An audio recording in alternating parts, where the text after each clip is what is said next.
সঙ্গীত অঙ্গনের উজ্জ্বল তারা জনাব আসিফ আকবর আমার সাথে আছেন। জনাব আসিফ আকবর, আপনাকে স্বাগত জানাচ্ছি ফেস দ্য পিপলের টক শোর বিশেষ পর্ব যে কথা হয়নি বলাতে। আপনি কেমন আছেন? হ্যাঁ, ভালো আছি। আপনি ভালো আছেন? জি, ভালো আছি। আজকের এই পর্বের জন্য দর্শক আমি একটি বিষয়বস্তু নির্ধারণ করেছি, যা হলো আজ এবং আগামীর রাজনীতি। অনুষ্ঠানটিকে আমি তিনটি সেগমেন্টে ভাগ করেছি। একটি হলো আসিফের ব্যক্তিগত জীবন, আসিফের কর্মজীবন ও রাজনৈতিক জীবন, এবং ডেফিনেটলি অন্যান্য বিষয়াদি নিয়ে আমি আলোচনা করবো আজকের আলোচনাতে। আমি এর আগে একটু মেক শিওর করি যে আমি লাইভে গেছি কি না। আপনারা দর্শক দেখতে পাচ্ছেন নিশ্চয়ই। আমি লাইভে আছি। আপনারা অবশ্যই ভুল করবেন না আপনাদের নিজেদের টাইমলাইনে শেয়ার করার জন্য, কারণ আজকের যে বিষয়বস্তু নিয়ে আমি আলোচনা করব আসিফের সাথে, সেটি নিশ্চয়ই উপভোগ্য হবে এবং কন্টেম্পোরারি বিভিন্ন ইস্যু নিয়ে আমি আলোচনা করব। দর্শক, আপনারা সবাই আমার যে আইডি আছে এবং আমাদের যে পেজ আছে সেটিতে লাইক, আমার আইডিতে ফলো করবেন এবং আমাদের ফেস দ্য পিপলের নিয়মিত যে আয়োজন আমি করে থাকি প্রায় প্রতিদিন, সেটি দেখার জন্য আমার সাথে থাকবেন। আমার আজকের আলোচনা তো আসলে বিশদ আলোচনা করব আসিফ আপনার সাথে। আমি প্রথমে যেটা জানতে চাইব, একটু ব্যক্তিগত জীবন নিয়ে, বিশেষ করে প্রথম শুরুটা আপনার যেভাবে হয়েছিল সে বিষয় নিয়ে আমি একটু কথা বলতে চাই। সেটা হলো, ও প্রিয়া তুমি কোথায়। 20 বছর আগে আপনি যে গানের যে কথাটি দিয়ে গানটি সাজানো হয়েছিল, আসলে সেই প্রিয়াটি কে ছিল? আসলে সেই প্রিয়াকে কি আপনি আজ অবধি পেয়েছেন কি না, আমরা প্রথমে জানতে চাইব এই বিষয়টি। ধন্যবাদ সাইবুর সাগর ভাই আপনাকে আমাকে আমন্ত্রণ করার জন্য ফেস দ্য পিপলে। যারা দেখছেন তাদেরকেও ধন্যবাদ। আর 2001 সালে রিলিজ আমার ফার্স্ট অ্যালবাম প্রিয়া তুমি কোথায়, এবং প্রিয়া যে শব্দটা আসে সেটা আসলে একটা প্রতীকী, একটা মেয়ের প্রতি একটা ছেলের ভালোবাসা। তো যিনি আমি ভাবিকে ব্লক করে রেখেছি। আমি ভাবিকে ব্লক করা আছে, ভাবি দেখতে পারবেন, ডোন্ট ওয়ারি, আপনি মন খুলে বলুন। না না, ভাবি আরো খুশি হয়, কোনো অসুবিধা নেই, কারণ সঙ্গীত দরকার। এনিওয়েজ, না, আপনি ভাবিকে ভয় পান সেটা আমি শুনেছি। কাউকে ভয় না পেলে আপনি ভাবিকে ভয় পান। না না, একদমই না, একদমই না, একদমই না। আপনার ওই গীতিকা শুরু করতে ভাবনা, আমরা যেটা করি, আমরা যারা গান গাই, আমাদের সামনে গানটা আসে, এটা মূল প্রতিপাদ্যতা থাকে গীতিকারের, সুরকারের। ওরা আমাদের সামনে নিয়ে আসে ব্যাপারটা, আমরা তখন গাই। আসলে ওই প্রিয়া নাম একটা রূপক অর্থ বা রূপক নাম, যে কোনো মেয়ের নাম হতে পারে, এটা ওর অন্য কিছু না, গীতিকারের ভাবনা সরাসরি, আর কিছু না। তাহলে সত্যিকার অর্থে গানটা লিখে এবং আমি যখন গানটা গাইতে আসি আচ্ছা, গানটা গাইতে আমি আসি, তখন কিন্তু গানটা লিখেই ছিল। তো সুতরাং এখানে আমার কোনো ভূমিকা নাই। আমি এই লাইভের লিঙ্কটি আমি আপনার হোয়াটসঅ্যাপে দিয়ে দিয়েছি। আপনি ডেফিনেটলি রনককে বলবেন একটু কাইন্ডলি করতে। অনেকে অপেক্ষা করছে আপনার সাথে এই অনুষ্ঠানটিকে দেখার জন্য। আমি এরপরে যেটা জানতে চাইব সেটা হলো যে আপনার গানের সংখ্যা কত এবং অ্যালবাম কতটি করেছেন। এরপরে আমি জানতে চাইব আপনার বর্তমানে কেন আপনি এটা লিংক আসলে আমি আমি আপনার আপনার হোয়াটসঅ্যাপে আমি লিঙ্কটা দিয়ে দিয়েছি। একটু হোয়াটসঅ্যাপে লিঙ্কটা দেখলেই হয়তো দেখতে পাবেন।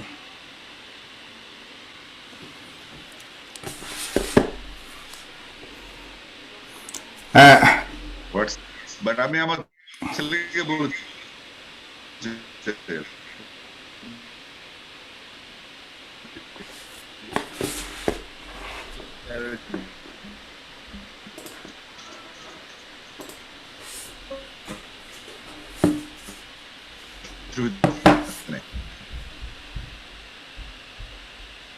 সেক্ষেত্রে আমাদের ম্যানেজ করে চলতে হবে আর কি আজকে। হ্যাঁ, নো প্রবলেম।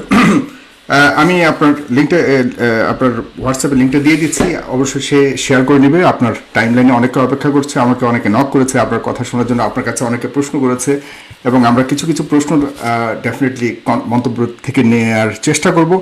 আমি এভাবে জানতে চাচ্ছি, এটা আপনার গানের জীবন নিয়ে কথা শুরু হচ্ছে এবং আমরা রাজনীতিতে চলে যাচ্ছি এর পরবর্তী সেগমেন্টে।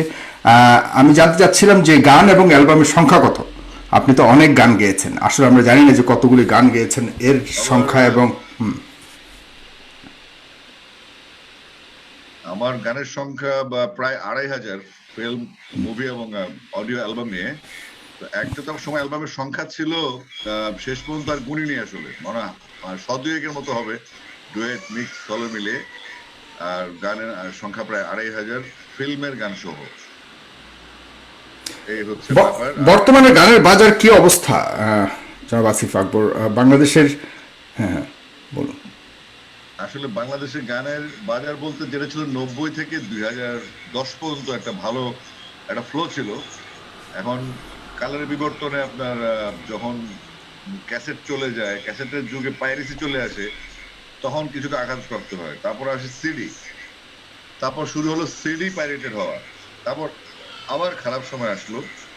তারপর একটা সময় চলে আসলো virtual media, YouTube, Spotify, Amazon, নানান যেগুলো আমরা এখন ধরতে পারছি না, বা অনেকে ধরতে পারছে না কোত্থেকে আসলে রেভিনিউটা আসছে। তো সেক্ষেত্রে আমরা বাংলাদেশে যারা আছি শিল্পীরা, আমরা অনভিজ্ঞ এবং রিচ করতে পারছি না। আমাদের কিছু ফ্রড মানুষজন এসে মাঝখান থেকে ফায়দা নিয়ে যাচ্ছে।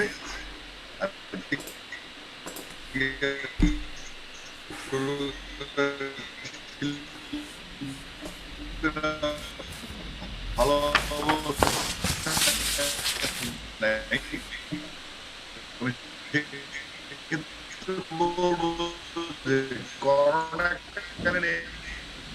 সময়টা ভালো না। কিন্তু আপনি তো যথেষ্ট সক্রিয় আছেন, আমরা দেখতে পাই আপনি প্রযুক্তির সাথে যথেষ্ট তাল মিলিয়ে চলছেন, আপনাকে সবসময় অ্যাভেলেবেল দেখা যায়। শুধুমাত্র ইউটিউব বেসড এবং ফেসবুক বেসড আপনি যথেষ্ট জনপ্রিয় হয়ে উঠেছেন। আমি মনে করি যে প্রযুক্তিতে আপনি সবার সাথে, প্রযুক্তির সাথে একদম বরাবর তাল মিলিয়ে চলছেন। এটা আসলে অবশ্যই একটি বিশাল প্রাপ্তি আমাদের জন্য। আপনি কত পার্সেন্ট শিল্পী বর্তমানে, কত পার্সেন্ট শিল্পী আর কত পার্সেন্ট রাজনীতিবিদ? আমরা একটু সন্দিহান আছি। আপনার রাজনৈতিক ক্যারিয়ার নিয়েও আমরা যতটুকু জানি আপনি রাজনীতিতে যথেষ্ট আমি সক্রিয়। আমি আমি সবসময় শতভাগ রাজনীতিক এবং 10% সিঙ্গার। কারণ হচ্ছে রাজনীতি আমরা ছোটবেলা থেকে দেখে আসছি, প্রজন্ম থেকে প্রজন্ম ধরে। এবং আমি বিশ্বাস করি রাজনীতির বাইরে পৃথিবীর কোনো প্রাণী নাই। একটা তাহলে তো 110% হয়ে গেল। না না, বিভাগ করতে বললেন। 90 ভাগ। অশিল্পী, 90 ভাগ আচ্ছা, অশিল্পী আর 100 ভাগ রাজনীতি। কারণ হচ্ছে রাজনীতি এমন একটা জিনিস যেখান থেকে একটা পিঁপড়া পর্যন্ত এটা বাইরে না। কারণ রাজনীতি হচ্ছে ভেসেল, এটার উপর নির্ভর করছে পৃথিবীর সমস্ত সিস্টেম। তো সুতরাং রাজনীতির বাইরে চাইলেও থাকা যায় না। এখন কে কিভাবে থাকে সেটা হচ্ছে প্রক্রিয়া। ইদানিংকালে আপনি একটু ইরেগুলার মনে হচ্ছে রাজনীতিতে, আগে খুবই সক্রিয় আমি ছিলেন ইদানিংকালে। হ্যাঁ হ্যাঁ, আমি 2011 সাল থেকে একটু ইনঅ্যাক্টিভ আছি। মানে কি, যেটা হচ্ছে পার্টি বা মিছিল মিটিং এগুলোতে অ্যাটেন্ড করি না। কারণ আপনি জানেন বর্তমান যে সরকার আছেন, এই সরকারের সাথে আমার মোটামুটি একটা দূরত্বই আছে। এই দূরত্বের কারণে আসলে সরকার হয়তো টপ লেভেলের যারা দেশ চালায় তারা হয়তো জানে না, কিন্তু তাদের পরের লেভেলটা এসে আমার পরিবারকে ডিস্টার্ব করে। আমার পরিবারে অনেক সরকারি চাকরিজীবী আছে। তারপর আমার ছেলেমেয়েরা, আমাদের ছেলেমেয়েরা বিভিন্ন জায়গায় পড়াশোনা করে, তাদের ক্যাডেটে ছিল, তাদের বিভিন্ন সরকারি প্রতিষ্ঠানে ভর্তি হওয়া, বা আমার ভাই বোনদের বা আত্মীয় স্বজনদের সরকারি চাকরিতে, আমাকে না পারলেও তাদেরকে ঝামেলা করে। সুতরাং আমি পরিবারকে সেফ রাখার জন্য, এখন আমার জন্য তো আসলে পরিবার ইয়ে থাকতে পারে না। তাছাড়া আমি যেই দলের রাজনীতি করি বা যে দলের সাথে সরাসরি ইনভলভ ছিলাম, সেই দলটি এখন গুছানোর চেষ্টায় আছে, গুছিয়ে উঠতে পারছে না। হয়তো কোনোদিন আস্তে ধীরে গুছিয়ে ওঠার চেষ্টায় তারা আছে। তো ওইরকম কোনো কার্যক্রম আমি আসলে বেসিক্যালি দলের জন্য যেটা করতাম, দলের কাউন্সিল করে দিতাম। দলে কোনো প্রার্থী নিয়োগ দিলে কোথাও লাইক মেয়র কিংবা এমপি, আমি তাদের ইলেকশন স্ট্র্যাটেজি নির্ধারণ করতাম এবং নিজে ফিল্ড ওয়ার্ক করতাম। অর্থাৎ অ্যাসাইনমেন্ট বেসড পলিটিক্স টাইম করতাম। আমি নিজে কখনো এমপি হওয়ার জন্য বা মেয়র হওয়ার জন্য রাজনীতি করি না, বা নির্বাচনমুখী পলিটিশিয়ান আমি না। আমি আমার দল বাংলাদেশ জাতীয়তাবাদী দল বিএনপিকে ভালোবাসি। মাঝখানে আমি দলের কেন্দ্রীয় নির্বাহী কমিটির সবচেয়ে কনিষ্ঠতম সদস্য ছিলাম। তো সেটি আমি আসলে পরবর্তীতে ছেড়ে দিয়েছি এই কারণে, আমার একটু রেগে গিয়েছিলাম পার্টির উপরে আমি। তো রেগে গিয়ে আমি আসলে দলের নেতা থেকে এখন সমর্থক হয়েছে। যে আপনি আপনার এই আমি আপনার একটু সমস্যা করছে দর্শক, ওনার ওনার ইন্টারনেট কানেকশনে আর কানেকশনটা একটু দুর্বল আমরা যতটুকু শুনেছি। ঢাকার আপনারা জানেন যে ঢাকার ইন্টারনেট কানেকশনের ঘিরে বিভিন্ন ধরনের উন্নয়নের কাজ চলছে, সেখানে একটু স্লো শুনতে পাচ্ছেন আপনারা হয়তো এইসব কারণে। আমি নিজেও দেখতে পাচ্ছি, আপনারা অবশ্যই কষ্ট করে দেখে নেবেন। আপনার কথা থেকে দুটি ব্যাপার আমি তুলে আনার চেষ্টা করছি। এক হলো আপনি রাজনীতিতে ছিলেন, বা আপনি যে দলটি করেন সেটিতে ছিলেন শব্দটি এসছে অতীত, তাহলে আসলে বর্তমান মানে নেতা অবস্থা কি? নেতা নেতা হিসেবে ছিলাম, এখন ওকে, সমর্থক হিসেবে আছি। ওকে। আর আপনি রেগে গিয়ে বলেছিলেন, রাগটা কি ছিল সেটা যদি একটু বলবেন, পাশাপাশি। একটা হচ্ছে দলের কিছু সিস্টেমের বিরুদ্ধে আমার প্রতিবাদ ছিল। দল সেটা বিচার করেনি বা আমলে নিয়ে গুরুত্ব দেয়নি ব্যাপারটাকে, যেটা আমার খুব, আমি আসলে দলটা করি কোনো পেশাদার পলিটিশিয়ান হিসেবে না, আমি দলটাকে ভালোবাসি এবং এই দলটা থেকে আমি কোনো প্রতিদান কখনোই আশা করিনি। দল 5 বছর ক্ষমতা ছিল আমার, যখন উপরে রিলিজ হওয়ার পরপরই কেউ কখনো বলতে পারবেন না যে আসিফ আকবর বিটিভিতে গান গাইবার জন্য দলের প্রশ্ন নিয়েছে, আশ্রয় প্রশ্ন নিয়েছে, কখনো না। তো সুতরাং আমার জিতের জায়গাটা হচ্ছে আমার সলিডিটি, আমার সততা হচ্ছে আমার আহ, মূল শক্তি ছিল। তো 11 সালে আমি আসলে একটু রাগ করে দল থেকে বের হয়ে গেছি, মানে পদ ছেড়ে দিয়েছি, বাট দল আচ্ছা, ছাড়েনি, দলে আমি সমর্থক হিসেবে আছি এবং আচ্ছা, আজীবন থাকবো। আচ্ছা। আপনাকে আপনাকে আমি খুব স্পর্শকাতর কিছু প্রশ্ন করতে চাই। আপনি দল মত নির্বিশেষে বর্তমান যে চলমান সংকট যাচ্ছে, ধর্ষণ, খুন, রাহাজানি সারা বাংলাদেশ ব্যাপী, আপনাকে লক্ষ লক্ষ মানুষ ফলো করে, এবং বিশেষ করে ইয়াং ছেলেমেয়েরা যারা যারা এখন স্কুল কলেজে যায়, তারা আপনাকে অনেক ভালোবাসে, ফলো করে। আপনি এই ব্যাপারগুলিকে কিভাবে মূল্যায়ন করছেন? যা হচ্ছে, আপনি কতটুকু শঙ্কিত?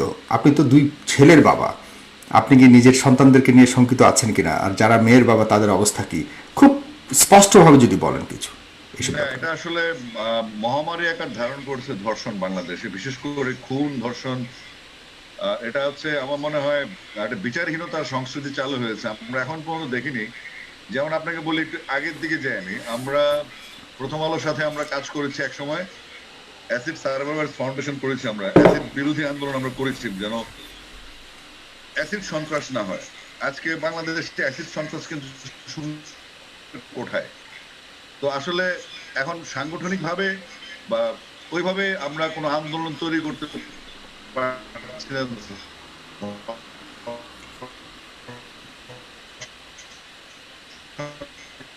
এবং খুন, যেমন এই যে মেয়েটা নীলা রায়, অনেক ঘটনা ঘটে যে তানোরে কিশোরী ধর্ষিত হলো, এরকম ঘটনা কিন্তু অ্যাভেলেবেল হচ্ছে।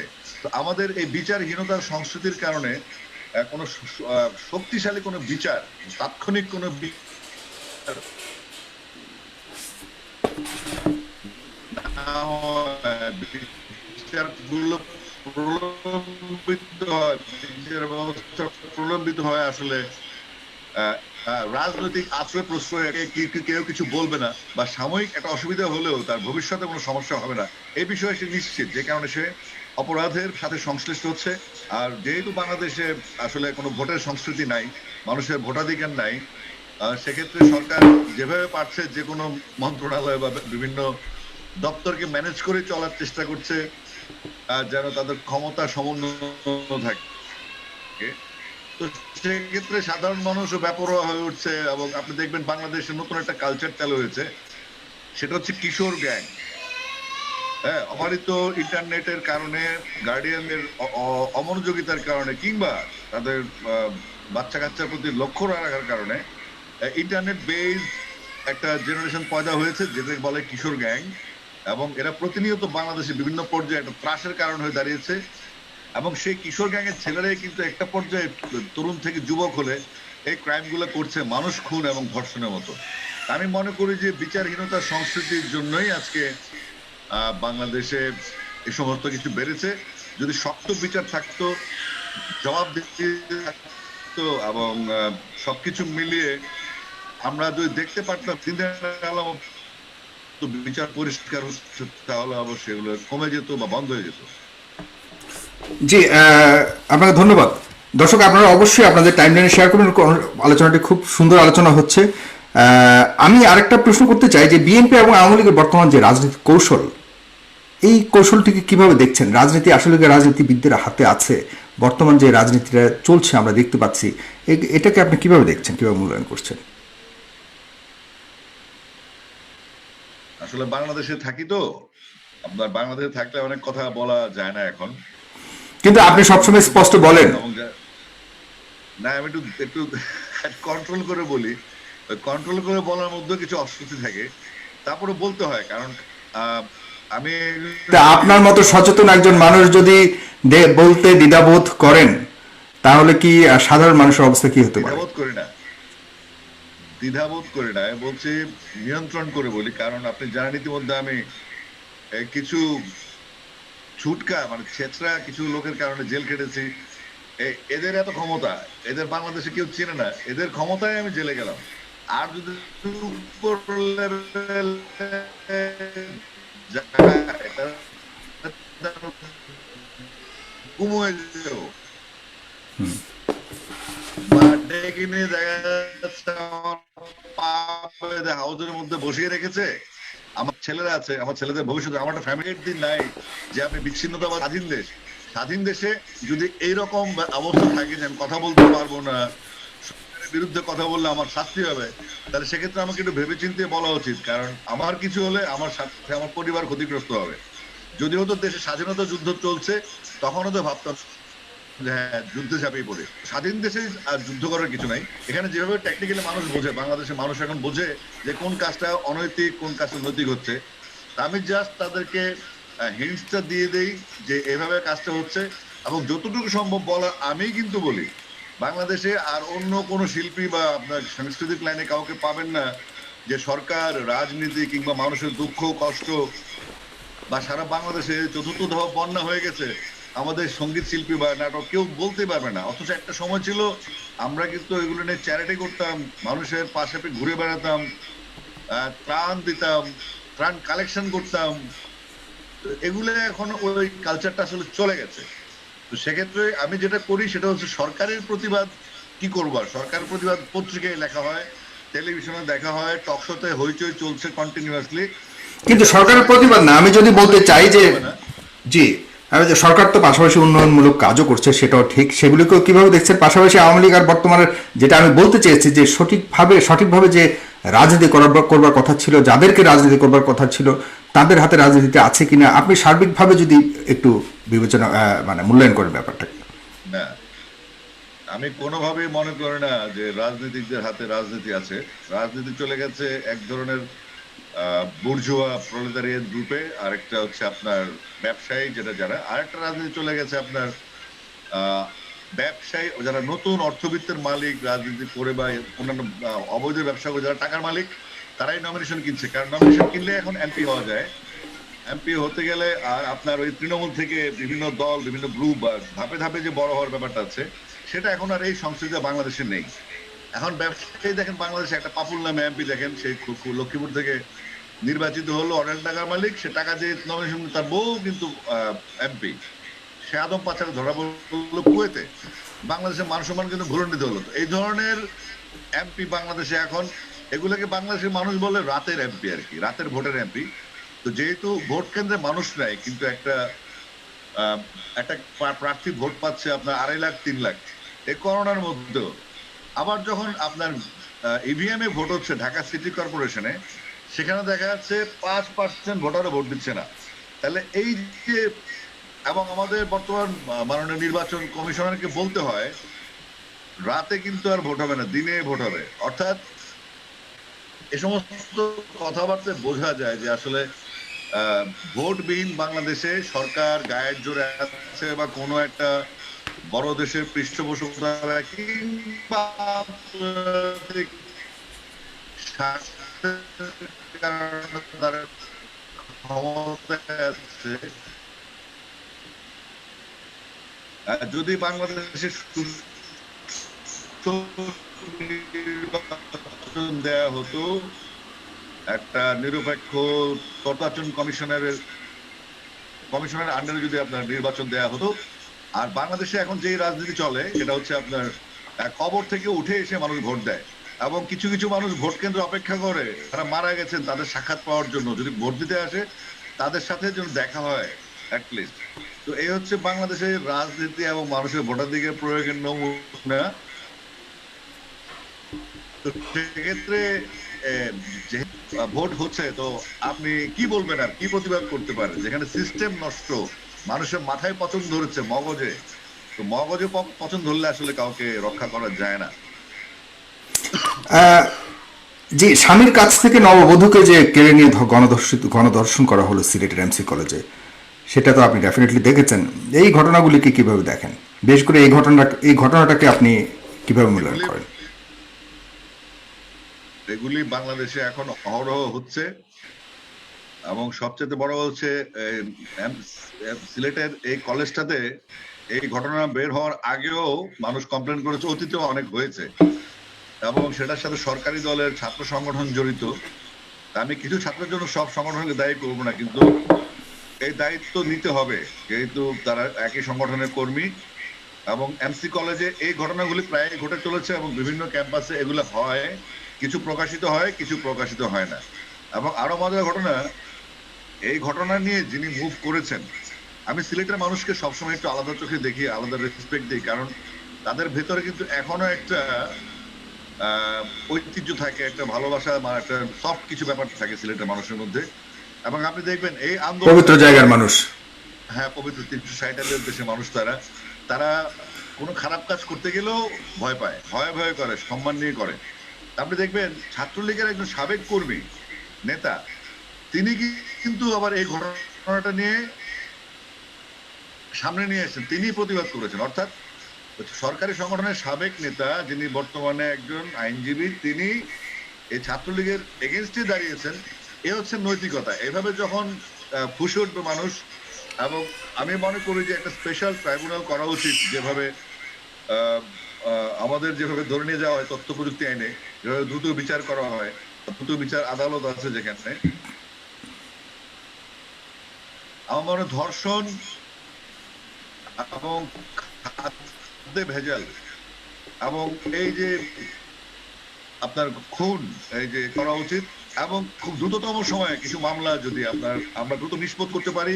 মানে দৃশ্যমান একটা দৃশ্যমান শাস্তির নাই বলেই আপনি মনে করেন যে বিচারহীনতা, যেটাকে আমরা বলি যে বিচারহীনতা, প্রথমত যে খুব সহজে জামিন পেয়ে যাওয়া, বেরিয়ে যাওয়া, হ্যাঁ, এরপর বা ধরা খাওয়ার পরেও, আটকের পরেও আসলে তাদের অবশেষে তাদের কি হয় আমরা কেউ দেখি না। সুতরাং যে এক্স্যাক্টলি। দৃশ্যমান কোনো শাস্তি না দেখতে পাওয়াটাও কিন্তু এই ধরনের অপকর্ম বৃদ্ধি পাওয়ার একটা কারণ হতে পারে। আপনার আপনার কথা থেকে আমি যতটুকু বুঝতে পারলাম। জি। আরেকটা ব্যাপার হচ্ছে আপনার আমাদের আহ, যে বিচার ব্যবস্থা, একটা আমার যেমন একটা ছোট মামলা, 4টা মামলা, 4টা না 5টা মামলা আছে আমার, খুব সিলি মামলা। দেখেন আমি এখন চার্জ হতে হতে 2.5 বছর লেগে গেল। এখন আরো যদি সিরিয়াস মামলা হয়, তো নিশ্চয়ই সেই মামলাগুলার রেকি আরো বেশি হবে, সেগুলোর জন্য আরো বেশি কসরত করতে হবে। তো মামলা নিশ্চয়ই প্রলম্বিত হবে। তো সেই মামলা প্রলম্বিত হলে তাহলে বিচার ব্যবস্থা, আপনি দেখেন গতকালকে মিন্দির ফাঁসির আসামি রায় হলো, সে এসছে মোটরসাইকেল দিয়ে আদালতে শুনলো তার ফাঁসির দণ্ডাদেশ হয়েছে। হয়তো উচ্চ আদালতে অনেক কিছু হবে। তা আমার কথা হচ্ছে এখানে আহ, একজনকে আমি বকা দিলাম, আমাকে ধরে নিয়ে গেল তথ্য প্রযুক্তি এনে, আর আরেকজন খুনের আসামি, সে বাইরে ঘুরছে জামিনে, মোটরসাইকেল দিয়ে আসছে কোর্টে। তো এরকম বিচার বিভাগের বিভিন্ন রকমের আমাদের আমাদের জাত সংকট আছে মাননীয় আদালতে। জাত সংকট, মামলা সংখ্যা প্রায় 31 লাখ। এবং আমি দেখেছি কোর্টে কেমন মানুষ গিজ গিজ করে একজন বিচারক মহোদয়কে কি পরিমাণ আহ, মানে ঝামেলা ফেস করতে হয় ওখানে, এবং এই কাঠগড়ায় ঢুকা আসা যাওয়া এদের ধারণা এর মধ্যে যে আসলে, তারপরে মামলা কিন্তু বিলম্বিত হচ্ছে। আমার মনে হচ্ছে কিছু কিছু ক্ষেত্রে, যেমন খাদ্যে ভেজাল, শিশু ধর্ষণ, অ্যাসিড নিক্ষেপ, এগুলোর জন্য স্পেশাল খুন, এগুলোর জন্য স্পেশাল ট্রাইব্যুনাল করা উচিত। এগুলোর জন্য স্পেশাল ট্রাইব্যুনাল করে বিচারগুলিকে দ্রুত করা উচিত। তবে আমি ক্রস ফায়ারের পক্ষে না। যেভাবে ক্রস ফায়ার দিয়ে সমস্যার সমাধান করার চেষ্টা করা হয় সেটা আমি না, কারণ এখানে নিরীহ মানুষের প্রাণ যাওয়ার আশঙ্কা আছে। সুতরাং বিচার হোক, বিচারটা দ্রুত হোক, দ্রুত হয়ে একটা নিষ্পত্তি হোক, নিষ্পত্তি হয়ে তার বিচারটা হোক, মানুষের সামনে বিচারটা আসুক, মানুষ বুঝুক হ্যাঁ দেশে আইনের শাসন আছে, দেশে বিচার ব্যবস্থা শক্তিশালী আছে, দ্রুত বিচার হচ্ছে, সবাই অপরাধীরা শাস্তি পাচ্ছে, তাহলে অবশ্যই অপরাধ কমবে, নাইলে এগুলো চলতে থাকবে। জি, কিন্তু এই ক্ষেত্রে আপনার মাননীয় তথ্যমন্ত্রী কিন্তু আপনার দলকে ইঙ্গিত করে একটা মন্তব্য করেছেন গত দুদিন আগে, যে বিএনপির ধর্ষণকারীর দল। সে ব্যাপারে আপনি কি বলবেন? উনি তো আসলে মাননীয় তথ্যমন্ত্রী না, হাসান মাহমুদ সাহেব শিক্ষিত মানুষ। উনি হচ্ছেন আওয়ামী লীগের সরকারের বিএনপি বিষয়ক মন্ত্রী। ওনার কাজই হচ্ছে বিএনপি নিয়ে কথা বলা, তার কিছু কিছু আজগুবি তথ্য প্রসব করা। এমনি ব্যক্তিগত ভাবে আমার সাথে ওনার সম্পর্ক ভালো, উনি মানুষও ভালো, কিন্তু এই রাজনৈতিক কারণে উনি ম্যাকিয়াভেলির পদ্ধতিটা অবলম্বন করেন আর কি, চতুরতা নেন। এবং ওনাকে মানুষ আসলে এখন আবার নাম ধরে বিকৃত করলে মুশকিল, কেস হয়ে যাবে। ওনাকে নিয়ে মানুষ হাসাহাসি করে, এটা উনি এনজয় করেন। তো হাসান ভাই হাসান কথা বলুক, মানুষ কিন্তু অত বোকা না, মানুষ কিন্তু এখন বোঝে। এক একটা বাংলাদেশের প্রত্যেকটা মানুষের রাজনৈতিক থিঙ্ক ট্যাঙ্ক, সবাই বুঝে এখন। ধোকা দেওয়ার মতো সময় নেই, সবার হাতে তথ্য প্রযুক্তির অবারিত প্রান্ত, সবাই জানেন। হাসান ভাই কি বললেন বা তথ্যমন্ত্রী কি বললেন, সেগুলো ওনার কথা উনি বলছেন, মানুষের কথা মানুষ শুনে বুঝে নিচ্ছে। আপনি বুঝাতে চাচ্ছেন যে আপনার দল বিএনপি কোনোভাবে ধর্ষণ এগুলির সাথে জড়িত নয়? শোনেন, ধর্ষকদের আসলেই কোনো দল হয় না, কিন্তু দলের পৃষ্ঠপোষকতায় ধর্ষণ হলে সেটাকে কাউন্ট করা হয়। যেমন আপনার আওয়ামী লীগের সময় দেখেছিলাম, সেঞ্চুরি মানিক নামে একজন ছিল জাহাঙ্গীরনগরে, সে সেঞ্চুরি পালন করেছে। তো সে তো সরকারের সাথে, সে প্রধানমন্ত্রী বহরের সাথে সে জাতিসংঘে সম্মেলনে গিয়েছে, এই সেই ধর্ষক মানিক সেঞ্চুরিয়ান। তো এগুলা তো আসলে এক ধরনের প্রশ্রয়। তো এই প্রশ্রয় যেই সরকারই দিক, যেমন আমি কিন্তু বিএনপির আমলে যে ইয়াসমিন হত্যাকাণ্ড হয়েছিল কিংবা কল্পনা চাকমা অপহরণ হয়েছিল পাহাড়ে, আমি কিন্তু সেগুলোর প্রতিবাদ করেছি। বিএনপির আমলে সাবিনা ইয়াসমিনকে সাহায্য নিয়ে তখন মন্ত্রণালয়, এখন যেমন প্রধানমন্ত্রী কথায় কথায় 25 লাখ 30 লাখ টাকা শিল্পীদেরকে সাহায্য করেন, আমাদের সময় কিন্তু এটা ছিল না। তখন সরকারের রেটই ছিল সর্বোচ্চ 2 লাখ টাকা প্রধানমন্ত্রী দিতে পারে, কিন্তু আমি হইচই করে দলের এগেনস্টে গিয়ে আমি সাবিনা আব্বার জন্য সরকারের কাছে 6 লাখ টাকা নিয়েছি ওনার চিকিৎসার জন্য। আর কুমিল্লা বার্ড যে রেস্ট হাউস রানীর কুটির এবং মফিজাবাদ কলোনি বস্তি উচ্ছেদের জন্য তখনকার বিএনপি সরকারের সুবিধাভোগী, এখনকার যারা সুবিধাভোগ করছে আওয়ামী লীগের, তখনকার বিএনপি সুবিধাভোগীরা চাচ্ছিল বস্তিটা উচ্ছেদ করে দিতে। এবং আপনার রানীর কুটিরটা, যেটা রাজা মানিক্য চন্দ্র 450 বছর ঐতিহ্য,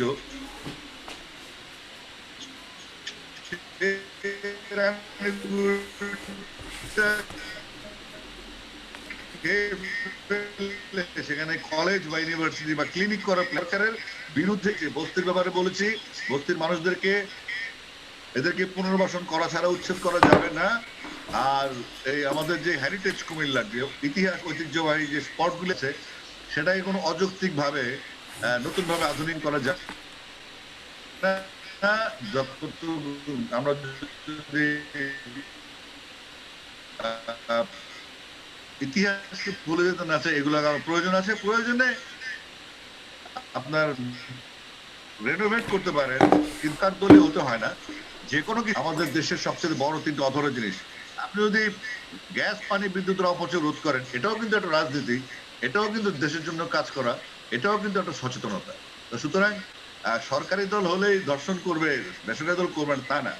ধর্ষক ধর্ষকই, ধর্ষকের বিচারটা যখন হবে তখনই আসলে সব প্রমাণিত হবে, যে তখন দেখা যাবে যে আসলে এটা মাত্রাটা, যেমন আমি বললাম অ্যাসিডের কথা বললাম আপনাকে, অ্যাসিড নিক্ষেপের ব্যাপারটা বললাম, বাংলাদেশে কিন্তু অ্যাসিড নিক্ষেপ এখন 0% চলে এসছে। অর্থাৎ ওই বিচারটা তাড়াতাড়ি হতো, প্রথম আলোর মতো একটা পত্রিকা ব্যাকআপ করতো, আপনি অ্যাওয়ারনেসটাকে বেশি গুরুত্ব দিতে চাচ্ছেন, এবং অ্যাওয়ারনেসটা খুবই খুবই গুরুত্বপূর্ণ ভূমিকা রাখে। যেটা আপনি করেছিলেন সেটার ফলাফল আমরা পাচ্ছি যে জিরোতে নেমে এসছে। কুমিল্লাকে তো সিইউ বানিয়ে ফেললো, এ ব্যাপারে আপনার কোনো মন্তব্য ছিল? মানে আগে ছিল সিও, এখন সিইউ হয়ে গেলেন।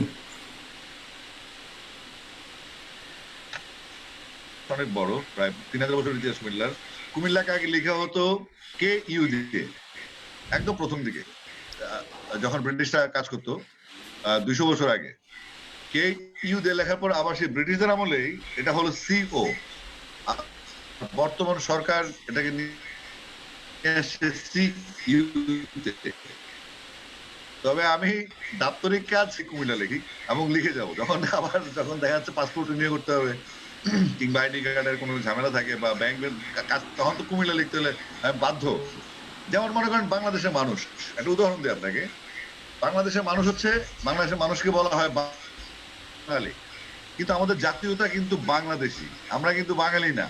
আমাদের পাসপোর্টে লেখা হয় ন্যাশনালিটি বাংলাদেশি, বাংলাদেশি। আমরা কিন্তু বাঙালি না, কিন্তু আমরা আমাদেরকে বাঙালি বলি। তো এরকম হতে পারে, আমরা কিন্তু বেসিক্যালি বাংলাদেশি। আমি সবসময় কিন্তু কুমিল্লার ক্ষেত্রে আপনি সিও টাকেই ব্যবহার করতে চাচ্ছেন। ভাবেন,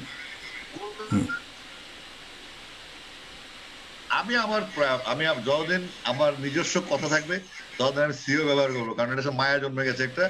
সিইউ ব্যবহার করতে বাধ্য হবো যখন আমার সরকারি কাজ থাকবে, তখন তো সিও দিলে হবে না। তার মানে সিও মানে কেয়ার অফ যেটাকে বলি, Asif care of Comilla, care of. আর সিইউ মানে ক্রিটিক্যাল ইউনিট, যখন আপনি ক্রিটিক্যাল পর্যায়ে যাবেন তখন সিইউ কে ব্যবহার করতে হবে। ব্যাপারটা ওইরকম আর কি। আচ্ছা, যাই হোক, আপনার কুমিল্লাকে মানুষ এমনি, আপনি কুমিল্লাকে যথেষ্ট কেয়ার করেন, আমরা জানি, সবাই জানে। হ্যাঁ, কুমিল্লাকে ভালোবাসতে হয়, কারণ কুমিল্লা আমার প্রাণের শহর, বেড়ে ওঠার জন্ম ওখানে। কুমিল্লাকে ভালোবাসি, বেশি যাবো নিশ্চিন্তে। তো ছাত্র রাজনীতিটাকে আপনি কিভাবে দায়ী করছেন, এবং আসলে এই ধরনের ঘটনাগুলি আমরা যা দেখতে পাচ্ছি, এগুলোর জন্য রাজনীতিবিদদের দায় কতটুকু, রাজনীতিটাকে কতটুকু দায়ী করছেন, এবং ছাত্র রাজনীতিটাকে কতটুকু দায়ী করছেন? ছোট্ট করে যদি বলেন, আরো অনেকগুলি প্রশ্ন আছে জানবার। আমি ছাত্র রাজনীতি করা ছেলে, আমি ছাত্র রাজনীতির পক্ষে আছি। ছাত্র রাজনীতি হচ্ছে ভবিষ্যৎ নেতৃত্ব তৈরি করার সুযোগ। বাট এখন যে ছাত্র রাজনীতি হচ্ছে সেটা হচ্ছে হল দখল। মায়ের ফরিদপুর জেলা ছাত্রলীগ না কিসের জন্য প্রেসিডেন্ট, সে 2000 কোটি টাকা মাত্র পাচার করেছে। তো এখন ছাত্র যদি হয় টাকা পয়সার ভান্ডার, তাহলে এটা তো রাজনীতি থাকে না। আমার মনে হয় এই যেমন বুয়েটে আপনার হত্যাকাণ্ড হলো, মানে ছাত্র রাজনীতি নিষিদ্ধ হলো বুয়েটে। আমার মনে হচ্ছে ছাত্র রাজনীতিটাকে আমাদের এখন কিছু, যেহেতু ওখান থেকে নেতা প্রডিউস হচ্ছে না, প্রডিউস হচ্ছে সন্ত্রাসী, চাঁদাবাজ, ধর্ষক, মাস্তান কিংবা অত্যাচারী একটা গ্রুপ তৈরি হচ্ছে। আমরা সরকার যা করতে পারি, টেন্ডারবাজ, ছিনতাইকারী, সবকিছু মিলে সেটা ছিল ভবিষ্যৎ নেতৃত্বের শূন্যতা পূরণ করার নিমিত্তে ছাত্র রাজনীতি। তো পৃথিবীতে কোথাও ছাত্র রাজনীতি নেই, শুধু কলকাতায় একটু আছে। তো আমার হিসাবে বাংলাদেশে যদি ছাত্র রাজনীতির বিপক্ষে আমি না, তবে সেটা সীমিতকরণের বিপক্ষে, এবং মূল দল কর্তৃক ছাত্র রাজনীতিকে ঠিক ভলান্টারি দায়িত্ব, যেটা রেড ক্রিসেন্ট কিংবা আপনার স্কাউট বা কাফ যেভাবে কাজ করে সেভাবে ছাত্রদেরকে কাজে লাগাতে হবে এবং তাদেরকে শিক্ষিত করতে হবে, যেটা শহীদ রাষ্ট্রপতি জিয়াউর রহমান করেছেন। তিনি ছাত্রদের নিয়ে নৌবিহারে যেতেন, ছাত্রছাত্রী যারা ম্যারিটোরিয়াস ছিলেন তাদের সাথে মিশতেন। পরবর্তীতে ছাত্র সংগঠন তৈরি হয়েছে, যেহেতু অন্য দলের ছাত্র সংগঠন আছে, সেটা কাউন্টার দেওয়ার জন্য একটা ছাত্র সংগঠন দরকার, বা ছাত্র সংগঠনের মূল মতো সেখান থেকে ছাত্র রাজনীতি সরে গেছে। বন্ধ করার পক্ষে আমি না, তবে মূল দল কর্তৃক ছাত্র রাজনীতি নিয়ন্ত্রণ করা এখন সময়ের দাবি, ছাত্র কর্তৃক না। যাই হোক, আপনার দলের মধ্যে, আপনার দলের বর্তমানে ভূমিকা নিয়ে অনেকে বিভিন্ন ধরনের প্রশ্ন তুলছে। আপনি কিভাবে মূল্যায়ন করছেন তাদের যে বিরোধী দল হিসেবে রাজপথের রাজনীতির যে ভূমিকা থাকার কথা ছিল, এবং বর্তমান পরিস্থিতিতে যেভাবে কণ্ঠস্বরকে বা তাদের যে ডিউটি পালন করার কথা ছিল, আপনি কি মনে করছেন কি যথার্থভাবে পালন করছে কিনা আপনার দল? আমি প্রথমত বলি, আমাদের দলে একটা রেভলিউশন দরকার। সেটা হচ্ছে নেতৃত্বে। আমাদের নেতৃত্ব এখন প্রায় বয়োবৃদ্ধদের আন্ডারে, এবং আমাদের ছাত্র রাজনীতিতে অনেক সম্ভাবনা আছে যারা ছাত্র রাজনীতি করে এসছে এবং এখন বর্তমানে পরিণত। দলে একটা ম্যাসিভ পরিবর্তন দরকার। ওই যে পল্টন অফিসে বসে বসে বক্তৃতা, বাসায় বসে বক্তৃতা এবং মাঠে না থাকা কর্মীদেরকে উজ্জীবিত করার মতো নেতার অভাব খুব প্রকট আকার ধারণ করেছে এবং সঠিক প্ল্যান। এখন কিন্তু হরতাল বা আপনার এই জ্বালাও পোড়াও এগুলো দিয়ে কিন্তু মানুষ সাপোর্ট করবে না, কারণ আমরা বাংলাদেশ কিন্তু একটা শান্তির পর্যায়ে এসেছি এবং এই হরতাল মিছিল মিটিং এখন আর আসলে এটা বোতা অস্ত্র হয়ে গেছে। তো সুতরাং ইন্টেলেকচুয়াল ভাবে যদি আপনাকে ফেস করতে হয় সরকারকে, কারণ সরকার দলীয়করণের চূড়ান্ত মাত্রায় সব জায়গায় আছে, অর্থাৎ নখ থেকে চুল পর্যন্ত দলীয়করণের সর্বোচ্চ মাত্রায় আছে। তো সেটাকে ফেস করতে হলে আপনাকে সঠিক রাজনীতিতে আসতে হবে। বিএনপির শীর্ষ পর্যায়ের নেতৃত্বে তরুণদেরকে নিয়ে আসতে হবে, যারা বয়স্ক আছেন এবং দীর্ঘদিন ধরে ক্ষমতা পদ আটকে রেখেছেন তাদেরকে অবসরে পাঠাতে হবে। বিএনপির স্থায়ী কমিটিতে ব্যাপক সংস্কার আনতে হবে, বিএনপির কার্যনির্বাহী কমিটিতে ব্যাপক সংস্কার আনতে হবে, নমিনেশন বাণিজ্য বন্ধ করতে হবে। পল্টন অফিসে বসে শুয়ে থেকে খেয়ে ঘুমিয়ে আপনি উপজেলা নির্বাচন বা এমপি নির্বাচন নমিনেশন বিক্রি করবেন এবং সেই বিক্রি করা এমপি তার জনবিচ্ছিন্ন নেতা গিয়ে ইলেকশন করবে, তার পেছনে কিন্তু দলীয় কর্মীরা কাজ করবে না, কারণ এখন জেল জুলুমের সময়। তো সুতরাং আপনি যদি পরীক্ষিত নেতৃত্বকে সামনে নিয়ে আসতে পারেন, সেটা আমরা সবাই চিনি, আমরা জানি, আমরা যারা দল করি, পরীক্ষিত নেতৃত্বকে সামনে নিয়ে আসতে পারলে, আমাকে মাঝে মধ্যে মানুষ জিজ্ঞেস করে, বিশেষ করে আওয়ামী লীগের কিছু, আমার সাথে সবার ভালো সম্পর্ক আছে, থাকতে হয়, কারণ মানুষ, কারণ প্রধানমন্ত্রী আমাদের প্রধানমন্ত্রীর সাথে কিন্তু মিট করেছেন, তার মানে তারা কিন্তু একদল হয়ে যান নাই। আর আমাদের দেশে মানুষের ধারণা ওর সাথে মিশতে বলতে আমি সরকার হয়ে গেলাম। Excuse me. বিএনপির নেতৃত্বে তারুণ্যের প্রভাব ঢুকাতে হবে, সবাই যেন সবাই দল করে, কোন গ্রুপ যেন না করে। একটা নতুন আনকরা লোককে নমিনেশন দেওয়া মানে নতুন গ্রুপ তৈরি করা। এই নতুন গ্রুপ তৈরি করে বিভিন্ন জেলা, উপজেলা, থানা, ইউনিয়ন, বিভাগীয় কমান্ডগুলোতে একটা আপনার গ্রুপের রাজনীতি হচ্ছে, অর্থাৎ আগে ভাই, তারপরে গ্রুপ, তারপরে দল, তারপরে দেশ। অর্থাৎ আমরা কতটা সংকুচিত হয়ে আসছি রাজনীতিতে, আমরা কতটা সংকুচিত রাজনীতি হয়ে আসছি যে আমরা আসলে ব্যক্তি থেকে বেরোতে পারছি না। এগুলা বিএনপির সাংগঠনিক ব্যাপারে তার তরুণদেরকে নিয়ে আসতে হবে, যারা 40 থেকে বা 30 থেকে 45-এর মধ্যে যে জেনারেশন আছে তাদেরকে একটা ভালো পজিশন নিয়ে আসতে হবে। আর 45 থেকে 60 বছরের মধ্যে যারা আছেন তাদেরকে একটা এমন জায়গায় রাখতে হবে উপদেষ্টা লেভেলে, যেন তারা আমাদেরকে গাইড করতে পারে বা নেতাদেরকে গাইড করতে পারে। আমূল পরিবর্তন যদি বিএনপির নেতৃত্বে না আসে, বিএনপি এভাবেই খুঁড়িয়ে খুঁড়িয়ে চলবে। আপনি কি নিজে আরো সক্রিয়ভাবে রাজনীতি করার ইচ্ছা আছে কিনা, বা ভবিষ্যৎ পরিকল্পনা কি? এমপি হবেন? এমপি হওয়ার রাজনীতি করছেন? হ্যাঁ, আমাদের দেশে, বাংলাদেশে এই একটা সমস্যা, রাজনীতি করলেই মানুষ ভাবে এমপি হবে, মন্ত্রী হবে, মেয়র হবে, উপজেলা চেয়ারম্যান হবে। আমি কখনোই রাজনীতিতে করে এমপি মন্ত্রী হওয়ার পক্ষে না। যদি আমাকে দল চায় তাহলে তার টেকনোক্রেট অপশন আছে কিংবা উপনির্বাচন অপশন আছে, সেটা পরে। আমি 300 সিটের জন্য কাজ করি, 300 এমপির জন্য কাজ করি, and I am a king maker. আমি পছন্দ করি কাউকে নির্বাচিত করাতে। আমি অনেক নির্বাচন করেছি বাংলাদেশে। বেগম জিয়া আমাকে অর্ডার করেছেন এই আওয়ামী লীগের সময়, দুঃসময়ে, যে তুমি ইলেকশনে চলে যাও। তিনি তবলিগ থেকে আসার পথে আমাকে ফোন দিয়েছেন, আসিফ তুমি আজকে হবিগঞ্জ চলে যাও, ওখানে শেখ সুজাত মিয়ার ইলেকশন চলছে, তুমি এগিয়ে ওয়ার্ক করো। 5 বছর শেখ সুজাত মিয়া ইলেকশনে ফেল করতে করতে আমি গিয়ে কাজ করলাম, এবং পথসভা, জনসভা, অনেক বড় কনস্টিটিউয়েন্সি, হবিগঞ্জ, নবীগঞ্জ, বাহুবল, সেখানে আমি কাজ করে এসেছি। আমার কথা হচ্ছে যে রাজনীতি করলেই যে এমপি হতে হবে তা না। আমি আমার দল থেকে কতটুকু রেসপন্স পাবো, আমি যে কথা বলছি দল শুনছে কিনা, বা দলকে বোঝার মতো ক্ষমতা আমার আছে কিনা। এখন দলের যে নেতা, সে হচ্ছে একটা জং ধরা দণ্ড, একটা লাঠি বা একটা লোহার দণ্ড, জং ধরা, ওর পক্ষে আমার মতামত নেওয়া সম্ভব না। একটা তরুণ লিডার যার শরীরে টকবক করছে রাজনীতির হাওয়া, রাজনীতির পরিবর্তন হাওয়া, তাকে পাত্তা দেওয়া হচ্ছে না, সে ঢুকতে পারছে না। দেখা যাচ্ছে যে নেতার গাড়ির ড্রাইভার বড় নেতা, আপনি দেখেন গাড়ির ড্রাইভারের কি অবস্থা আজকাল বাংলাদেশে। তো দেখা যাচ্ছে একটা মন্ত্রীর গাড়ির ড্রাইভার ক্ষমতাশালী, একটা এমপির গাড়ির ড্রাইভার ক্ষমতাশালী, আর যে ছেলেটা ছোট থেকে ইন্টারমিডিয়েট ফার্স্ট ইয়ার থেকে স্টুডেন্ট রাজনীতি করে আসলো, ধাপে ধাপে ধাপে ধাপে সে বড় হচ্ছে, একটা সময় কিন্তু তাকেও মন্ত্রী ড্রাইভারের সাথে খাতির করতে হয়, এমপি ড্রাইভারের সাথে কিংবা নেতা ড্রাইভারের সাথে বা পিয়নের সাথে বা এসির সাথে, মানে কি বলে, পিএসের সাথে যোগাযোগ করতে আসতে হয়।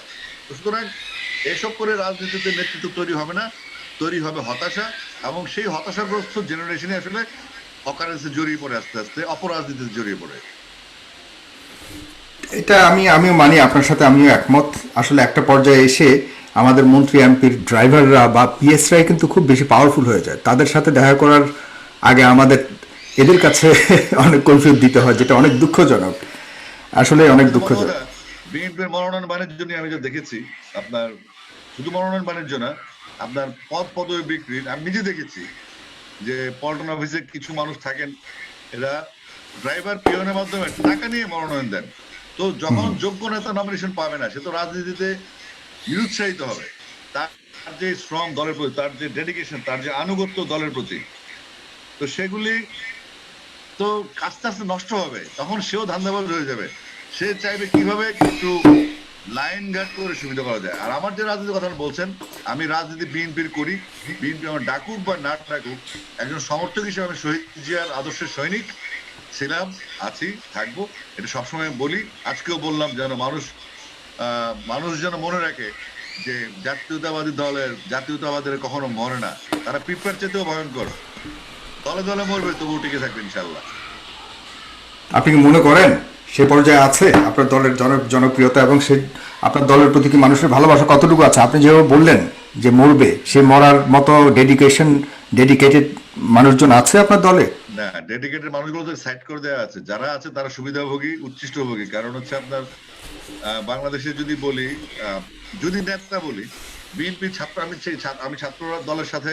আর আপনি তারেক সাহেবের নেতৃত্বকে কেমন দেখছেন? তারেক সাহেবকে আসলে, তারেক সাহেব যতদিন ছিলেন বাংলাদেশে, তার সাথে মেশার সৌভাগ্য আমার হয়েছে, এবং তিনি সবসময় চেয়েছিলেন তারুণ্যের সাথে কাজ করতে, এবং তিনি চেষ্টা করেছিলেন যে বাংলাদেশে একটা জাগরণ তৈরি করতে।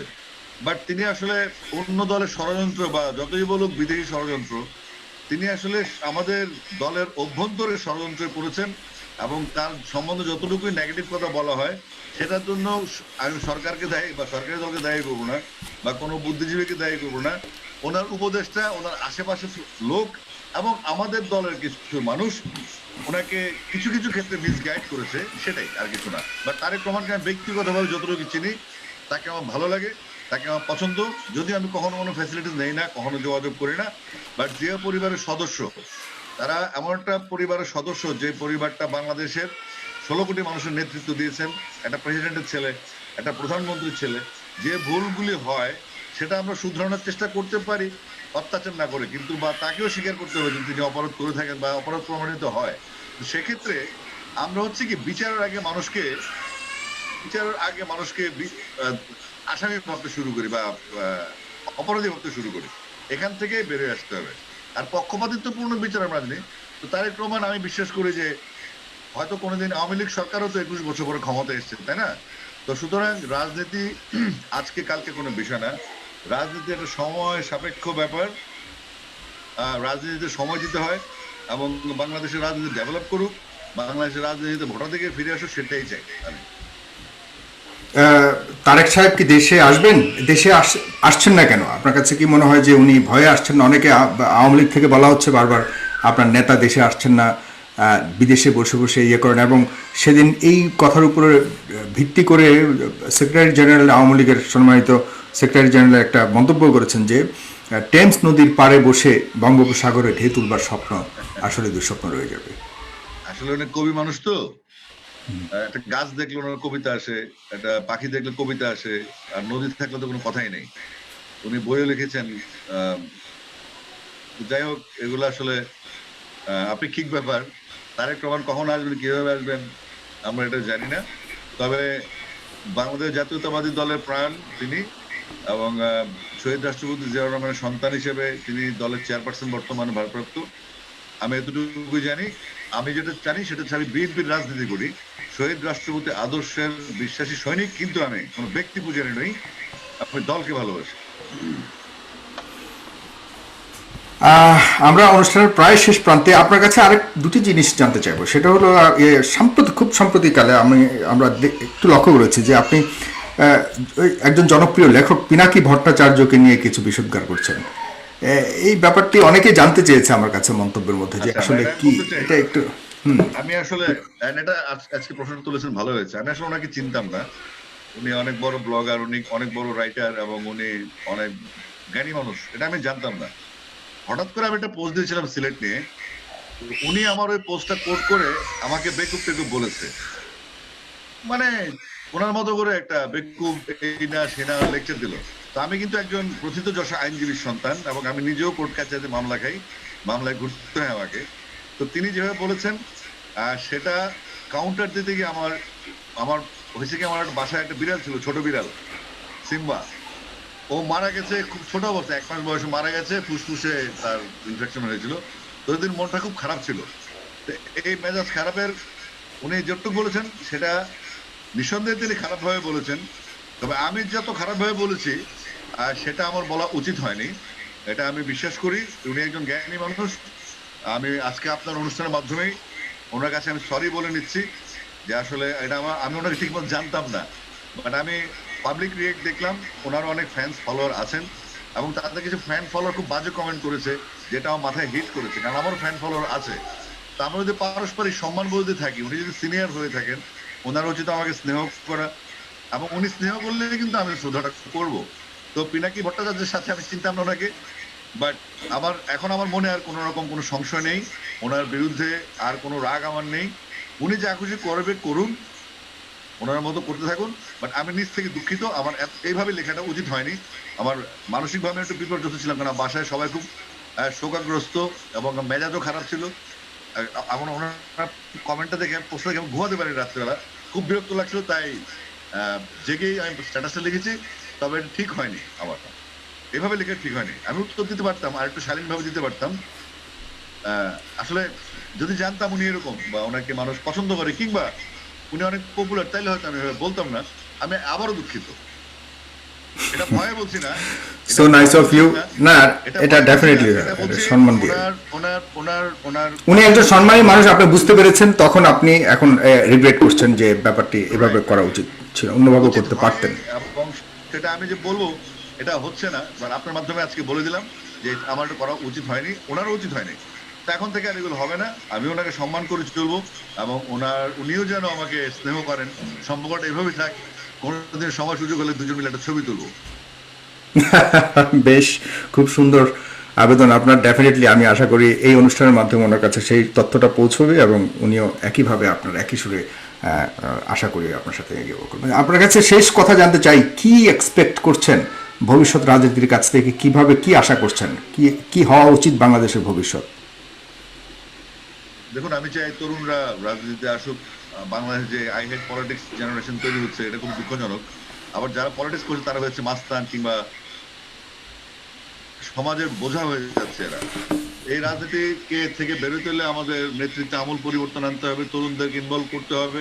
বিশেষ করে প্রাইভেট বিশ্ববিদ্যালয়গুলোতে যে স্টুডেন্টরা আছে, মেধাবী এবং ভালো ছেলে পেলে আছে এবং তারা সম্পূর্ণ রাজনীতি এবং এদের মধ্যে টেকনিক্যাল সাইডে তারা অনেক শক্তিশালী।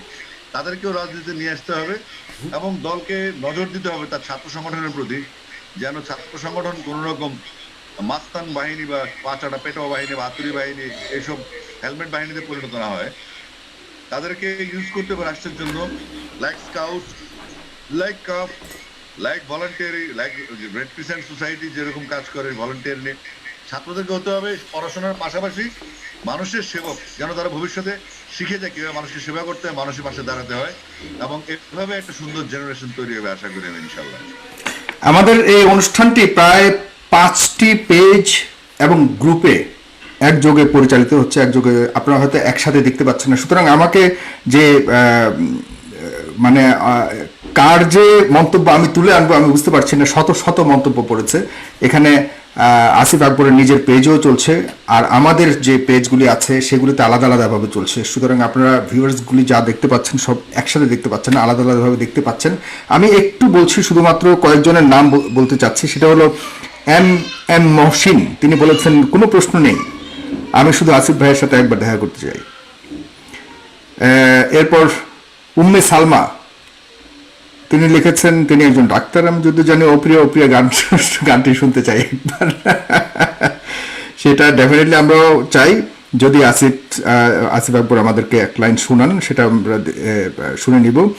আল ইমরান, আসিফ ভাই আপনি একজন জনপ্রিয় লেখক, যে ব্যাপারটি আপনি মাত্র বললেন যে একজনের ব্যাপারে আপনি যেভাবে মন্তব্য করেছেন সেটা আপনি এই মাত্র আপনি যেটা বলেছেন ইয়ের ব্যাপারে, জনাব পিনাকি ভট্টাচার্যের ব্যাপারে, আমি আশা করি এই ব্যাপারে আমি একটা কিছু বলবো। আবু তাহের লিখেছেন আসিফ ভাই বলেছিলেন বিবাহ করেছে কিনা জানাবেন, কিন্তু আসিফ ভাইয়ের পাশে আমি যতদূর জানি যে দুজন বড় বড় ছেলে আছে, ওনারা শুনলে আবু তাহের আপনার খবর আছে। আমি মাঝখানে দুষ্টামি করছিলাম মানুষের সাথে একটু, আচ্ছা, বিয়ে করবো বাংলাদেশের মানুষ হচ্ছে কি সেলিব্রিটিরা বিয়ে করলে বা মানে গায়ক গায়িকা এদের বিয়ে ডিভোর্সে খুব মজা পায়। তা আমার খুব রাগ উঠে না, বিয়ে ডিভোর্স সবাই খায়, সবার হয়, কিন্তু সব জায়গায় হয়। দোষ পড়ে আসলে কি বিয়ে শাদী করার কোনো ইচ্ছা আছে কিনা? না, এখন না।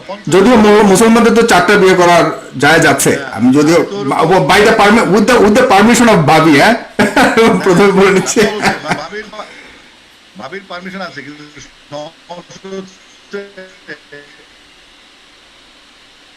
ওই আমি তো এখনো পুরোপুরি মুসলমান হতে পারি নাই, আমি ওইভাবে ধার্মিক হতে চাই না।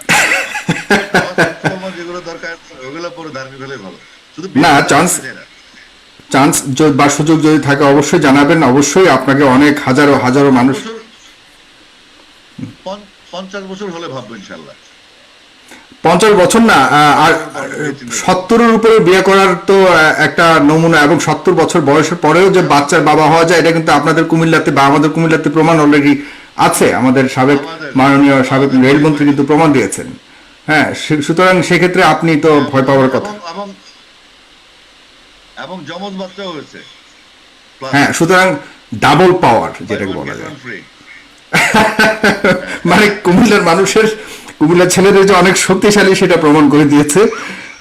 এরপর নীল আকাশের নিচে লিখেছেন শুভকামনা রইল। আব্দুল রহিম, শুভকামনা রইল। একজন মুক্তিযোদ্ধা আপনাকে উদ্দেশ্য করে একটা জিনিস, একটা লেখা বা আপনাকে একটা তথ্য দেওয়ার জন্য লিখেছেন। এমডি সুন্নাত আলী মল্লিক, তিনি লিখেছেন হ্যালো সাইফুর সাগর, আমি আসিফের সাথে কিছু কথা বলতে চাই, তাকে বলবেন আমি বীর মুক্তিযোদ্ধা ডাক্তার মোহাম্মদ সুন্নত আলী মল্লিক, আমি আর ইনবক্সে কিছু কথা বলতে চাই, যেন সে উত্তর দেয়। ব্যাপক জরুরি। ওনাকে সালাম জানাই, ওনাকে বলবো আপনি কাইন্ডলি আমার নাম্বারটা দিয়ে ওনাকে আমাকে ইনবক্স করতে বলেন, আমি অবশ্যই কথা বলবো। জি, সুন্নত আলী মল্লিক আপনি শুনেছেন নিশ্চয়ই। এরপরে মাকসুদুর রহমান সুমন, আমরা সবসময় আসিফ ভাইয়ের সুন্দর সুন্দর লেখা দেখতে চাই, আসিফ ভাইয়ের কণ্ঠে একটি দেশের যাই হোক পুনেকি ভট্টাচার্যের ঘটনা শুনতে চাই, আমরা বলেছি অলরেডি। আমি আর বেশি পড়তে পারবো না, দর্শক আপনারা অনেক কথা শুনেছেন, অনেক সময় হয়ে গেল, প্রায় 1 ঘন্টার কাছাকাছি হয়ে গেছে। আসিফ সাহেব আপনার কাছ থেকে শুনতে চাচ্ছে এক লাইন গান, আপনি ওপিয়া যদি শোনাতে চান শোনাতে পারেন। আগের গান এগুলো অনেক গাওয়া হয়েছে, তাহলে আপনি নতুন কোনো গানের এক লাইন শুনিয়ে দেন। ওকে, আমি কবির সুমনের একটা গান গাই, সেটা হচ্ছে একটা ফানি গান, রিলিজ হবে 2-1 দিনের মধ্যে, একদম আনরিলিজ গান। ও, উনি কি এখন গান গাচ্ছেন? শুরু করেছেন। আচ্ছা, ভেরি গুড। রিলিজ হবে 2-1 দিনের মধ্যে। করুণার শ্যাম, করুণার রাধা, করুণার প্রেম সুরে বাধা, করুণা মজনু লাইলির প্রেমে, করুণার প্রেম যাচ্ছে না থেমে, করুণার শ্যাম, করুণার রাধা, করুণার প্রেম সুরে বাধা, করুণা মজনু লাইলির প্রেমে, করুণার প্রেম যাচ্ছে না থেমে। নতুন গান আসবে, করুণার প্রেম। Thank you. দর্শকদের উদ্দেশ্যে শেষ কথা বলবেন, ফেস দ্য পিপলের দর্শক যারা ছিল আপনার সাথে, আমরা আমাদের উদ্দেশ্যে আমার দর্শকের উদ্দেশ্যে কিছু বলার থাকলে বলেন, আমরা এরপর অনুষ্ঠান শেষ করি। সবাইকে অনেক ধন্যবাদ যারা দেখলেন। আমার কোনো কথাবার্তায় ভুল ত্রুটি থাকলে ক্ষমাসহ দৃষ্টি দেখবেন। আর আজকে আমি সাধারণত রাজনৈতিক আলাপ করি না, কারণ ওই পরিস্থিতিতে বাংলাদেশে আমি থাকি না, বেশি কথা বললে আবার ঝামেলা হয়ে দেশে, চায়ের দাওয়াত পেয়ে যেতে হয়। তো সুতরাং আপনারা সবাই ভালো থাকবেন। কিন্তু তাও এখানে আমার একটু অবজারভেশন আছে, তাহলে আপনি কি ওই যে এতক্ষণ বললেন যে অবশ্যই আপনার দলের কর্মীদের উদ্দেশ্যে বললেন, তারা কি সাহসী কিভাবে হবে? আপনি যদি ভীত থাকেন। আমি যেটা বলছি সেটা হচ্ছে আমার ফ্যামিলির কারণে। আমি যা বলার জন্য বলছি, ফেসবুকে লিখছি কন্টিনিউয়াস। আপনি যদি আমার ব্লগ দেখেন, আমি যদি লেখা দেখেন, তাহলে আপনি টের পাবেন। এখন সমস্যা হচ্ছে রাজনৈতিক ভাবে তাহলে আপনার কর্মীদের উদ্দেশ্যে কি বলার আছে? না, আমার কথা হচ্ছে এখন অপেক্ষার সময়। কারণ কোন কর্মী, কোন নেতা, তৃণমূল পর্যায়ের নেতা যদি ভালো তারা তো নাকি অনেক নির্যাতিত, অনেক নির্যাতিত। ভালো সাংগঠনিক কেন্দ্রীয় নেতৃত্ব যদি না থাকে, কেন্দ্রে যদি ভালো সাংগঠনিক পারফরমেন্স না থাকে, তাহলে সেখানে কি তৃণমূল নেতারা শুধু মার খাবে, জেল হবে, গুম হবে? আমার কথা হচ্ছে বিএনপির মাথায় পছন্দ ধরেছে, বিএনপির মাথা থেকে পুনর্গঠন শুরু করতে হবে। আমাদের অনেক সিনিয়রকে বিশ্রামে চলে যেতে হবে, তরুণ নেতৃত্বকে সামনে নিয়ে আসতে হবে এবং অনেক যাচাই বাছাই করবে, এবং যারা যাচাই বাছাই করবে তাদেরকেও যাচাই বাছাই করে সিলেক্ট করতে হবে। এবং সবাই শান্ত থাকতে হবে। বাংলাদেশটা এগিয়ে যাচ্ছে, আমাদের সময় থেকে এগিয়ে যাচ্ছে, এবং এই দেশটা এগিয়ে গেলে আমরা সাবকন্টিনেন্ট এখন সবথেকে ভালো অবস্থায় আছি। আমাদের দল যখন ক্ষমতা এসেছিল তখনও ভালো ছিলাম, বাট এখন যে দুর্নীতির যেভাবে আমরা দুর্নীতির দেখছি, এটা কখনো আমার 49 বছর আমি দেখিনি। তো সবাইকে সংযত থাকতে হবে। রাজনীতি আমরা যদি করি, যদি বিএনপি করে, দলের প্রতি আনুগত্য থাকতে হবে, এবং সরকার বিরোধী আন্দোলন যেটা গঠনমূলক, যেটাতে কোনো মানুষ মারা যাবে না, মানুষের ক্ষতি হবে না, কিন্তু অধিকার আদায় হবে, সেভাবে কেন্দ্রীয় নেতৃত্বকে স্ট্রং হতে হবে, তাদেরকে শক্তিশালী করতে হবে, এবং তৃণমূলকে চাঙ্গা করার জন্য অবশ্যই কেন্দ্রীয় নেতৃত্বে পরিবর্তন আনতে হবে। আপনার বয়স কত বললেন, ফাঁক দিয়ে একটু শুনলাম?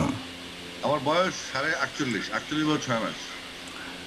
আর 1.5 বছর পর যারা আসিফকে অপেক্ষা করছিলেন যে আসিফ আবার বিয়ে করবে কিনা, তারা আর 1.5 বছর অপেক্ষা করুন। তিনি বলেছেন যে 50 বছর পর আর একটা চান্স নিতে পারেন। সুতরাং আপনারা আর 1.5 বছর পর সেই সুখবরটি পেতে পারেন। আর আমি অবাক হলাম, আসিফ আকবরের বয়স 49 প্রায়, বিশ্বাসযোগ্য নয় যদিও, কারণ he is looking like very young, he is looking like 35, like it's really I'm really keep it up man, keep it up. Thank you so much আমাদের সাথে থাকার জন্য, অনেক অনেক ধন্যবাদ। আবার ইনশাআল্লাহ পরবর্তীকালে কখনো দেখা হবে। ভালো থাকুন, এভাবেই থাকুন, হাসি মুখে থাকুন।